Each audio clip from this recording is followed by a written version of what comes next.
2:00 na sa kadlawon. Pero wala pa gibatig duka. Wala pa ko gibatig duka kay akong hunahuna maskin asa na pug naabot. Ganihara akong gahigda pero di ko katulog. Kaya akong hunahuna maskin asa ra naabot. Gimingaw ko sa akong mga anak. Unya, kanang murag kuan ba akong paminaw nga pait kay ning usahay kanang mabalik na ko ang mahuna-hunaan akong balik ba ang ako ang mga pait nga naagian usahay mooy hinungdan nga mutulo akong luha nga usahay makaiyon kog unfair kay kinabuhi sa tao.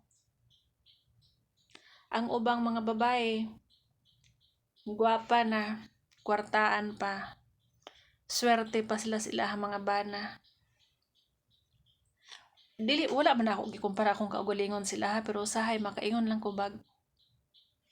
Unsa kay sala nako no nganong murag wala man ko'y katungod nga malipay. Pero makaiyon pug ko nga pasalamat pug ko sa Ginoo kay maski daghan kog problema nga agian nga problemang dili basta-basta gyud para sa kuha. Kaya na kong i-handle ang mga problema nga ako rang usa. Nga wa ko'y gisandigan kundi akong kaugalingon ra gyud ug pag-ampo sa Ginoo. Unang usay makayon ko nga proud pud ko sa akong kaugalingon kay sa taliwala sa akong mga naagian nga mga kasakit. Proud ko kay naarag hapon ko nga naagi hapon ko sa maayong pangisip ba. Kay ang uban pa kung daghan nagproblemang maagian mawad-an ang biyag maayong pangisip.